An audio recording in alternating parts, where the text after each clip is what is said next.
একটা ইম্পর্টেন্ট মানে কথার জন্য ভিডিওটা করা, সেটা হচ্ছে যে আমার জামাইবাবু খুব অসুস্থ ছিল, ওনাকে নিয়ে আমরা এসেছিলাম সাউথে ওনার ট্রিটমেন্টের জন্য। আর জায়গাটা আপনাদের দেখাই, বাকিটা বলছি। এই যে এটা একটা রুম, এটা 3 শেয়ারিং একটা রুম। এটা হচ্ছে ওনাদের জেনারেল ওয়ার্ড। আর এই যে এইরকম কিছুটা, এখন তো জামাইবাবু আছে বলে বুঝতে পারবেন না। এই যে এইটা 3 শেয়ারিং, এটা জেনারেল একটা ওয়ার্ড। এখানে ছিলেন জামাইবাবু। এই যে এখানে ওয়াশরুম। আর এটা আমাদের ওখানে বলেছিল আমার জামাইবাবুর একটা কিডনিতে প্রবলেম ছিল, বিনা কারণে ওনারা কিছু না টেস্ট করেই বলে দিয়েছিল যে কিডনিটাই বাদ যাবে। তারপরে আমরা এখানে নিয়ে আসি, আমার জামাইবাবু জোরাজোরি করে যে আমি এখানে করব না, আমরা এখানে নিয়ে আসি। বিশ্বাস করুন, যে টাকায় আপনি ওখানে ট্রিটমেন্ট করবেন ঠিক তার থেকে আমার মনে হয় অনেকটা কম আর অনেক বেশি ভালো ডক্টর এখানে পাবেন।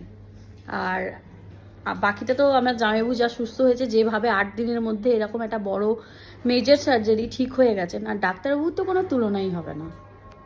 8 দিনের মধ্যে স্যার সুস্থ একদম, তাই তো? তোমার ডাক্তারবাবু কেমন? ভগবান যাকে বলে। সত্যি তাই? পেশেন্টকে কোনোদিন কোনো ডাক্তার কোনো কিছু কিনে গিফট করেছে? না, এটা না। আমাদের ওখানে তো করবেই না। পেশেন্টের খাবার নিজের পয়সা দিয়ে কিনে দিচ্ছে, এটাই হচ্ছে ব্যাপার। সব খবর জানাতে বলছে। সেটা তো করছি, আমরা যখনই ফোন করছি কথা বলছে। 3 বার ডাক্তারবাবু ভিজিট করতে এসেছে, অন্তত 15 মিনিট করে কথা বলে তবে গেছে। যখনই আসছে আমাদের সাথে তো কথা বলছি। সো যাদের মনে হয় যে ওখানে ট্রিটমেন্টটা ঠিক করে করতে পারছেন না, বাইরে কোথাও যাবেন, ডেফিনেটলি বাইরে আসুন। আর ভেলোর যান বা চেন্নাইতে যান, যেখানে হোক একটা দেখান। আমার মনে হয় আমাদের কলকাতার থেকে অনেক বেস্ট ফেসিলিটি এখানে আছে, আর ডাক্তাররা খুবই ভালো। আর সব থেকে বড় কথা হচ্ছে অ্যাফোর্ডেবল, যেটা আপনি ওখানে খরচা করবেন সেখানে এটাও সেখানে। সব থেকে বড় কথা হচ্ছে আমার জামাইবাবুর একটা সিটি স্ক্যান হয়েছিল, যেহেতু 4-5 দিন আগে হয়েছিল। এখানে ডাক্তার বললেন না, আমরা আর করবো না, কারণ এটা 100টা এক্সেস সমান হচ্ছে একটা এই টেস্টটা, তাই তো?